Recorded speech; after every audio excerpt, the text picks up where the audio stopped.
life can be kicking you in the ass right now. And it's not to beat you down. It's to take you on the next level of your life. Right? Yes. It's Thank like you. all of our experiences is meant to mold us and shape us into being that person that we were created to be. Yes. But we fight back, and when we fight back, that's when we suffer.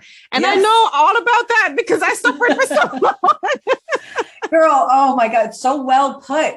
So well put. I'm going to go on a tangent on that in a second, but let me just finish the morning routine because this part's important and it has to do with you too. Obviously, we were just talking about physical. So after all that is I get ready and I put my worship music in. I have a very specific playlist and I play the songs in specific order because it helps me to worship, go to my creator. I walk my dog outside and usually at 4 a.m. it's still dark outside. So I get to see the starry night when I'm waking up. It's kind of nice because it makes me, you know what that does? It makes you feel like you're in charge of the day. The day's not in charge of you. Yes. I'm up before anybody else. And that feels good to me. I'm like I would rather be alone, but walking in this way in my purpose than be up with everybody else. And then I go work out, then I go exercise. I do my workout because that to me reiterates who I am. Yes. Okay. So then I get going with my day. So we were talking about how everybody has a purpose. Okay, listen, here's the deal. Destiny will have its way, one way or another. We like to label things as good or bad. I don't see it that way. I see that everything is put in our path in order to direct us towards our destiny. Now, that's when it becomes a choice. Do we either fight the flow? We would fight the tide. And I always just said the ocean. And this was a perfect analogy. As I'm going out on the waves on this paddleboard, I found myself trying to go against the waves. And that just caused chaos for me. I was very unstable on my board. And then I was like, okay, lesson learned. Go with the tide. Don't fight the flow. Don't fight the waves. They will fight back. Sarah, I'm getting goosebumps right now. And that tide will suck you under into its current. And that's the current of life. That's the same current that life will take you under. So we all have the same opportunities. We all have the same level of opportunities, I should say. They may just look different. It's, are you biting them or are you fighting the tide?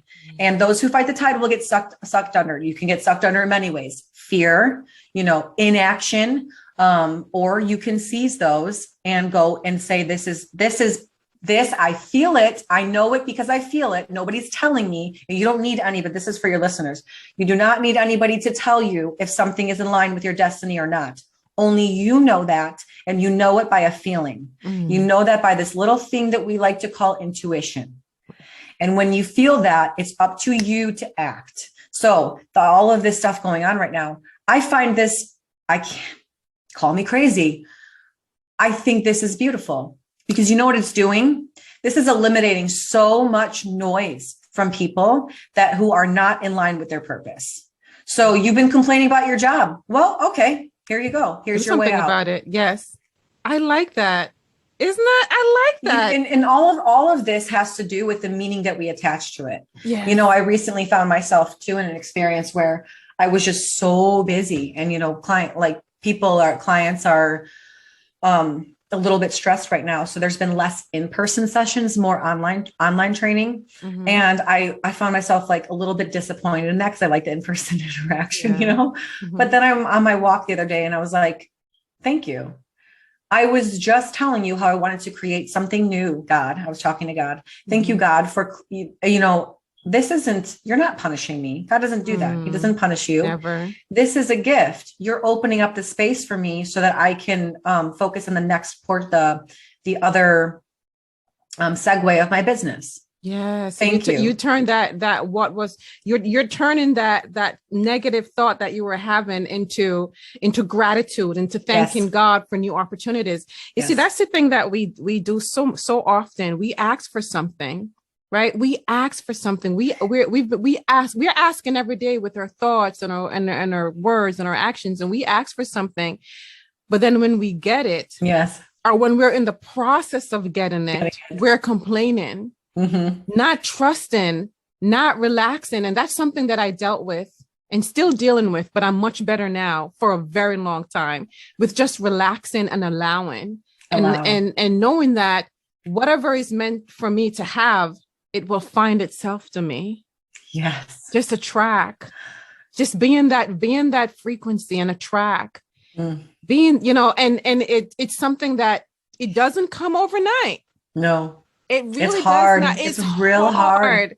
It's hard. And that's why it's so important to really get in that mindset of really knowing thyself and working on yourself, working on your mind. For me, it's all about mindset. Get to know who you are. How does the mind work? What have you been doing? What have the mind has been doing with you? It's been abusing us for many, many years. And, a certain level of that too is detaching yourself from the mind. You are not your body. Exactly. You are not your mind. Yes. You are your soul. That is who you really are. Yes. But when we look at go ahead. Mm-hmm. Yeah. But if we're attaching ourselves too closely to our mind and our thoughts, then we think that we are that. Yes. Instead of having, I don't want to say control, because I don't like that. Control is too, it's like aggressive, it's forceful. Yes. Like you said, the letting it flow. I really think that comes with just massive amounts of awareness. Yes. And what we experience is the reason lack of awareness happens is because there's too many distractions. Yes. You cannot be aware if you're distracted or if there's too much noise or clutter or even if there's not a lot of noise, but just the wrong noise. Yes. It prevents you from being aware, so where you can course correct. And I want to use my trip to Florida as another example of that letting go. Like you just said, this was the perfect lesson that was provided for me at the time. That whole letting go thing. Yes. At one point while I was on the paddleboard, I decided I'm just going to drift. I'm just going to you don't have to force everything, Sarah. You don't have to be like, I'm racing everybody. Who are you racing? What are you speeding to? What are you racing to? I know. Stop. So I just stopped and I went with the current and let it take me. And you know what, Nadine? In about less than 2 minutes, I found myself surrounded by a pod of dolphins.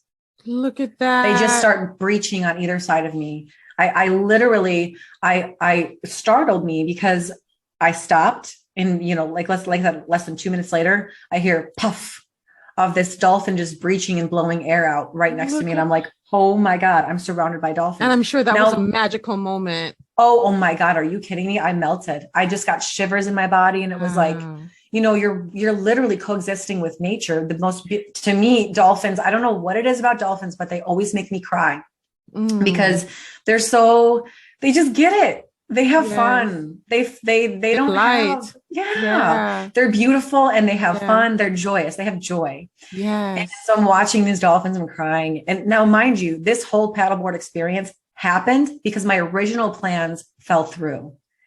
Wow. And I was originally angry about it. Look at that.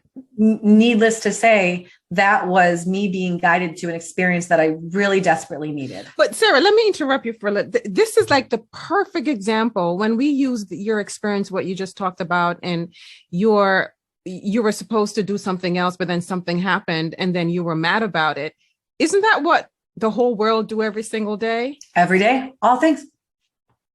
We get so pissed off when things don't work in our favor, not realizing that it's actually working in our favor. That's why I brought that up, because you mentioned about when we ask for things, when we pray and we ask for things, and then it starts to get delivered to us. Because when we ask for something, we're not really asking for something, are we? We're asking for something along with all these attachments to it. I know. So I want, okay, God, please give me this, but I have my way of how it's supposed to be delivered. This is how I'm supposed to receive it. Yeah. Please do not bring any obstacles, because now I just don't have time for that. Yep. So let it be smooth sailing. Let it be, yes. Yep. Here's how I want this package to me delivered and on my doorstep in a nice little pretty bow. No, he doesn't work that way. We have such a finite, limited way of thinking, and it's all linear, right? Yes. And he doesn't operate that way. He operates outside of time and space. He operates in an entirely different universe and realm completely. So he can move through things like this. Oh, and all of a sudden he starts weaving our life in a way where we're like, okay, what And you find yourself, and that is how I find myself here today. I'm sure many people can look back at the events of their life and how they've unfolded and been like, wow, I can't believe that was leading me here. Well, guess what? You can stop and you can do that in this very moment too. You don't have to wait till this moment has passed to then look back in hindsight and say, wow, that was such a blessing. You can say, this is not what I expected, but this is still a blessing.